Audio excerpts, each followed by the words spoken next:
TV ప్రేక్షకులకు నమస్కారం. మూలా నక్షత్రం సరస్వతీదేవి ప్రత్యేక కార్యక్రమానికి సాదర స్వాగతం.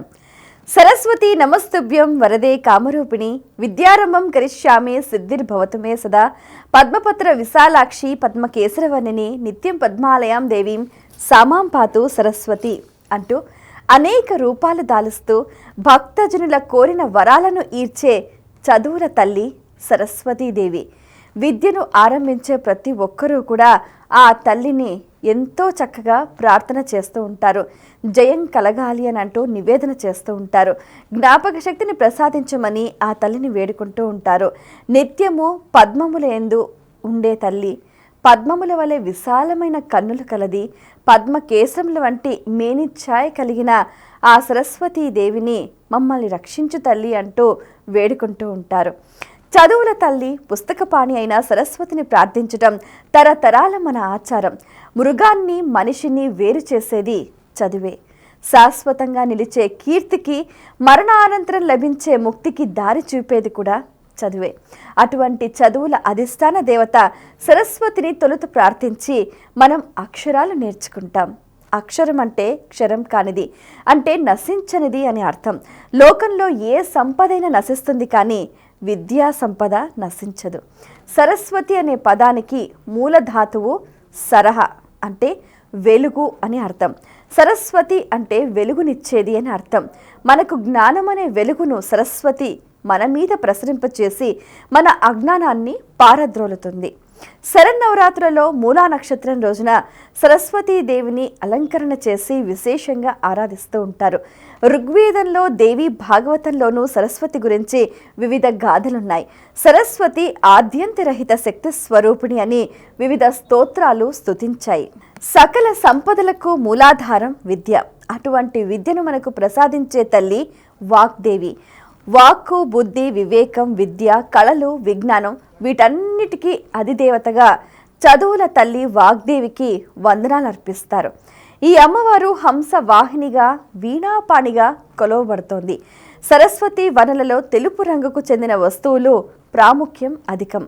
విద్యాది దేవతగా కొలవబడుతూ శ్వేత వస్త్రధారిణి అయి, హంస వాహిని అయి, తెల్లని తామర పుష్పం మీద ఆసీనురాలిన చతుర్భుజి సరస్వతి ఒక చేతిలో వీణ ధరిస్తుంది.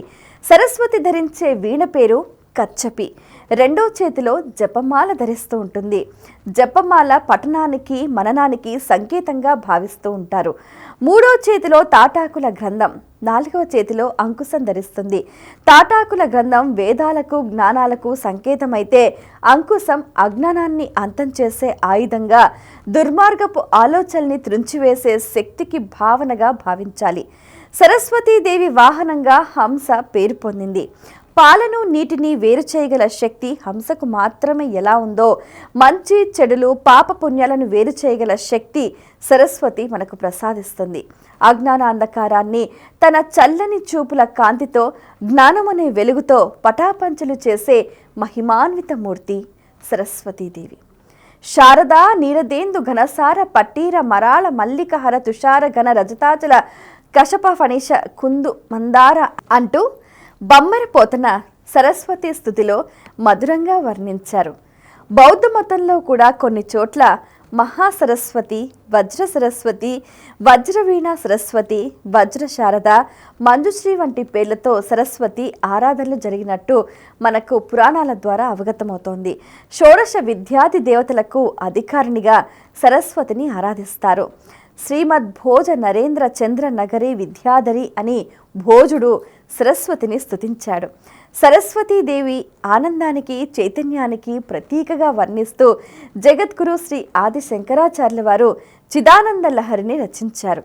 సరస్వతీదేవి శాపవశాన భూలోకంలో సరస్వతి నదిగా జన్మించినట్లు బ్రహ్మ వైవర్త పురాణంలో ఉంది. వేదాల్లో సైతం సరస్వతి నది ప్రస్తావన ఉంది. కాలక్రమేణా అదృశ్యమైన సరస్వతి నది గంగా, యమున నదుల్లో కలిసిపోయినందునే చాలా మనకు ఆధారాలు తెలుస్తూ ఉన్నాయి. బ్రహ్మవైవర్త పురాణం ప్రకారం 5 ఆదిశక్తులను అంటారు. ప్ర అంటే ప్రకృష్టంగా, నేర్పుగా, కృతి అంటే సృష్టి చేయటం, అలా నేర్పుగా సృష్టి చేసే దేవినే ప్రకృతి అంటారు. దుర్గా, శ్రీ మహాలక్ష్మి, సరస్వతి, సావిత్రి, శ్రీ రాధాదేవి అనే 5 ఆదిశక్తులను ప్రకృతిగా పేర్కొంటుంది ఈ పురాణం. వీరిలో ప్రకృతి 3వ రూపమైన శ్రీ మహాసరస్వతి పరబ్రహ్మ స్వరూపమైన పరమాత్మ నుంచి ఉద్భవించిన వానికి బుద్ధికి, విద్యకు, జ్ఞానానికి అధిష్టాన దేవత. విద్యలన్నీ ఆమె స్వరూపాలే. మనకు సద్బుద్ధి, చక్కటి మేధాశక్తి, ఆలోచన, జ్ఞాపక శక్తి మొదలైనవన్నీ కూడా ఆ తల్లి కృపా కటాక్షం వల్లనే కలుగుతాయి. సిద్ధాంత భేదాలు, వాదోపవాదాలు, తర్కం తదితర విజ్ఞానమంతా సరస్వతీదేవి చలవే. సరస్వతినే విచారకారిణి, శక్తి స్వరూపిణి, గ్రంథకారిణి, తాళకారణ రూపిణి అంటూ కూడా పిలుస్తూ ఉంటారు. సకల విద్యలకు అధిష్టాత్రి అయిన ఈ శక్తి స్వరూపిణి లేకపోతే సకల విశ్వాలు మూగవై మృతప్రాయమైపోతాయి. శ్రీ మహాసరస్వతి మహాశాంతమూర్తి. మంచి గంధం, మల్లె మొగ్గ, వెన్నెలతో పోల్చదగిన ఆ దేవి ఎప్పుడు రత్నమాలను తిప్పుతూ శ్రీకృష్ణ పరమాత్మను ధ్యానిస్తూ ఉంటుంది. సరస్వతీదేవిని భక్తి పూర్వకంగా ప్రార్థిస్తే లభించని జ్ఞాన సంపద ఉండదనడానికి పురాణాల్లో అనేక ఉదంతాలున్నాయి. బృహస్పతి దేవతలకు గురువు. సకల విద్యా సంపద, మంచి మేధాశక్తి కలిగిన బృహస్పతి కూడా విద్యాసిద్ధి కోసం సరస్వతీదేవిని ఆశ్రయించాడు. దేవి అనుగ్రహం పొందాడు. అర్ష గ్రంథాల ప్రకారం ఆదిశేషుడు మహాపండితుడు. అటువంటి ఆదిశేషునికి జ్ఞాన రహస్యాలు బోధించమని భూదేవి ఒకసారి అడుగగా ఆయన ఏమీ చెప్పలేక సంశయాత్మకంగా ఉండిపోయాడు. తరువాత కశ్యప ప్రజాపతి ఆదేశానుసారం భూదేవి వాగ్దేవిని స్తుతించి ఆ దేవి అనుగ్రహంతో జ్ఞాన రహస్యాలు తెలుసుకుంది. వేదాంగ పారంగతుడైన యజ్ఞవల్క్యుడు జ్ఞానం కోసం సూర్యుని ఆశ్రయించగా సూర్యుడు వేదాంగాలు బోధించి జ్ఞాపక శక్తి కోసం సరస్వతీదేవిని ప్రార్థించమని సలహా ఇచ్చాడు. యజ్ఞవల్కుడు అలాగే చేసి సరస్వతి కటాక్షం పొందగలిగాడు. ఒకసారి వ్యాస మహర్షి వాల్మీకి మహర్షికి పురాణాల గురించి తెలుపమనగా జవాబు తెలియక ఆసక్తుడైన వాల్మీకి కూడా సరస్వతీదేవి ఉపాసన, జ్ఞాపక శక్తులను కూడా పొందినట్లు పురాణాల ద్వారా మనకు అవగతమవుతుంది. నిరక్షరాసుడైన కాళిదాసు సైతం సరస్వతీదేవి కటాక్ష వీక్షణాలతో మహాకవి అయ్యాడు. అసలు మన సాహిత్య విజ్ఞాన వైభవం అంతటికీ కూడా ప్రకృతి సారసత్వం అనే పేరు వచ్చింది కూడా సరస్వతి వల్లనే. ఈ దైవ సంపదను రక్షించటం కోసం అజ్ఞానం అనే అసురీ గుణలను అణుచుటకు కూడా సృష్టి శక్తియే మహాసరస్వతిగా నిలిచి అంతిమ విజయాన్ని చేకూర్చింది. అందుకే ఈ మహాసరస్వతిని యుద్ధ విద్యా సరస్వతిగా స్తుతిస్తూ ఉంటారు. సరస్వతి అనగా సరసస్రణశీలత్యాత్. ఈ తల్లి ప్రవాహ రూపం గల చైతన్యంగా చెప్పబడింది. మనలో రహస్యమై ఉన్న ఆత్మజ్యోతి ప్రకాశమే ప్రాణం. ఈ ప్రాణం అనే చైతన్యం మన శరీరంలో అణువణువునందు ప్రవహిస్తూ ఉంది. అట్టి ప్రసరణం అనే శక్తికి ప్రాణశక్తి సరస్వతి అని వేదం నిర్వచించింది. ఈమె ప్రవహించే శక్తి కనుక అంబితమే, దేవితమే, నదితమే సరస్వతి అని ఋగ్వేదం చెప్తోంది. ఈమె ఒక మహానదిగా బ్రహ్మవైవర్త పురాణంలోనూ శ్రీదేవి భాగవతంలోనూ చెప్పబడింది. ఈమె అంతర్వాహినిగా చెప్పబడింది. ఈమె ద్వారానే ఆత్మ సాక్షాత్కారం పొందాలి. ప్రాణం అంటే ఆత్మజ్యోతిగాను, దీని ప్రకాశమే సరస్వతిగాను తెలుసుకోవాలి. చైతన్య లక్షణం ప్రసరించుట, చైతన్యం పరబ్రహ్మ లక్షణం. జ్యోతి లక్షణం కాంతి, కాంతి లక్షణం ప్రసరించుట అనగా శుద్ధ చైతన్య రూపి అయిన సరస్వతి వల్లనే మనం పరమాత్మను గుర్తించగలుగుతాం. అది ఎలాగంటే కాంతి వలనే జ్యోతి గుర్తించబడే విధంగా ఈ దేవి జ్ఞాన, విద్య, వాక్కు, బుద్ధి, మేధ, ఆలోచన, ప్రతిభ, ధారణ, స్మృతి, ప్రజ్ఞ, స్ఫురణాది ధీశక్తుల సమన్వయ రూపిణియే ఈ మహాసరస్వతీదేవి. వాగీ సర్వకారణం, సర్వమునకు మూలం వాక్కే. వాక్ భూషణం అని ప్రతి జీవికి వాక్కే అలంకారం. ఈ వాక్కు 4 అంటే పర, పశ్యంతి, మధ్యమ, వైఖరి రకరకాలుగా ఉన్నట్లు సరస్వతి సూక్తం మనకు తెలియచేస్తుంది. ఈ మహాసరస్వతిని అన్నప్రదాయినిగా, ధనప్రదాయినిగా వేదంలో చెప్పబడింది.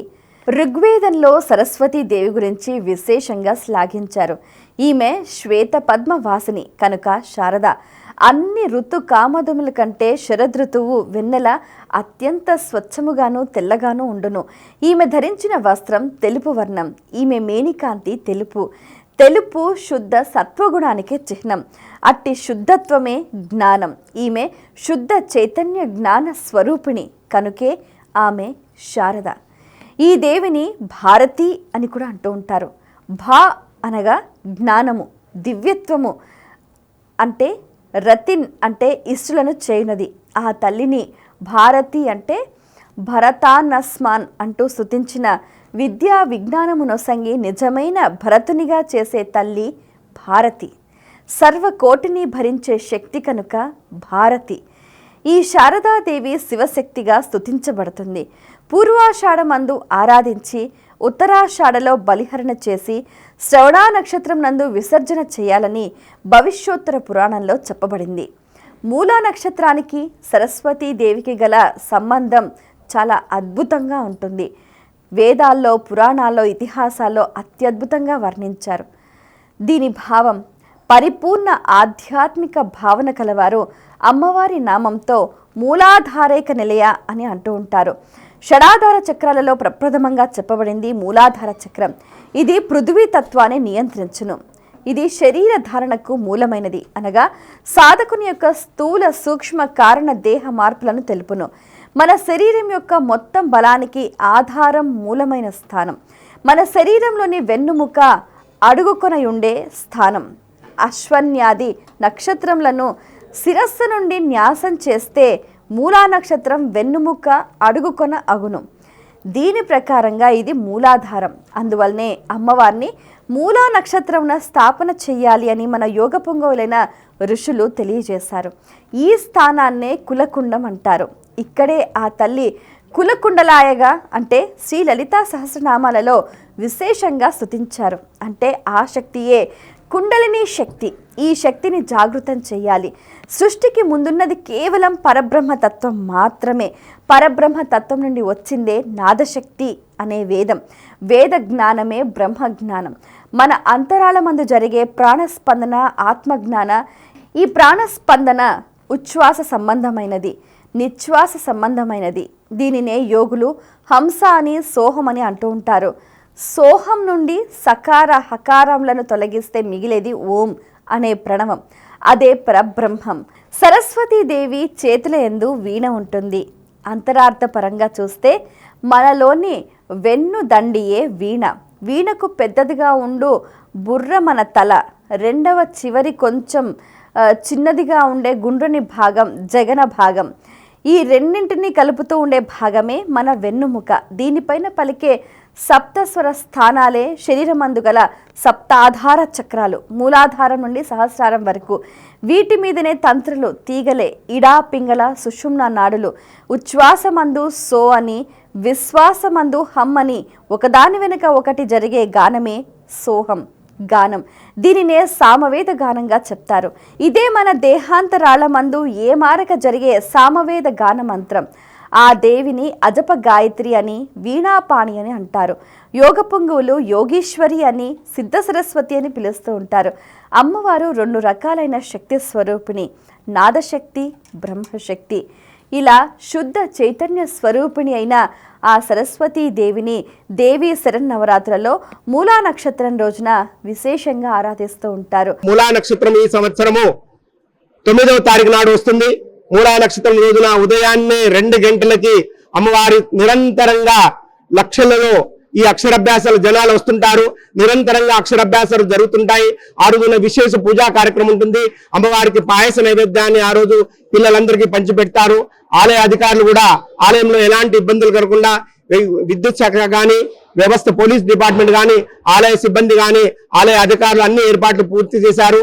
అదేవిధంగా ప్రతిరోజు భక్తులకు ఎలాంటి ఇబ్బందులు కలగకుండా అన్ని వ్యవస్థ సమకూరుస్తున్నారు. అదేవిధంగా అమ్మవారి సన్నిధిలో ప్రతిరోజు అన్నదానం జరుగుతుంది. ఈ అన్నదాన ప్రసాదాన్ని ఎవరైతే స్వీకరిస్తారో వారి జన్మ కృతార్థమవుతుంది. ముందుగా ఈ రోజున ఆ తల్లికి తెల్లటి పుష్పాలను సమర్పణ చేయాలి, తెల్లటి వస్త్రాన్ని సమర్పణ చేయాలి. ఆరాధించే భక్తులు కూడా తెల్లటి వస్త్రాలను ధరించాలి. ఆ తరువాత అమ్మవారికి పాయసాన్నం, కొబ్బరాన్నం కూడా నివేదన చేయాలి. అలా చిన్నపిల్లల్ని కూడా వాళ్ళు సరస్వతి పుత్రులుగా కూడా వారిని చక్కగా అలంకరించి వారిచి బాలా పూజ చేయాలి, సువాసిని పూజ చేయాలి. ఇలా ఈ విధంగా కూడా సరస్వతీ దేవిని మూలా నక్షత్రం రోజు కూడా ఆరాధించాలి అని, ఈ ఆరాధనకు ఆద్యం శ్రీకృష్ణ పరమాత్ముడే స్వయంగా చెప్పాడని మనకు ఎన్నో ఆధారాల ద్వారా కూడా తెలుస్తుంది. ఏది ఏమైనప్పటికీ శుద్ధ చైతన్య స్వరూపిణి అయిన, వీణాపాణి అయిన, హంస వాహన రూపిణి అయిన ఆ సరస్వతీదేవి కరుణా కటాక్ష వీక్షణాలు ప్రతి ఒక్కరికి అందాలని మనస్ఫూర్తిగా ఆకాంక్షిస్తూ సెలవు.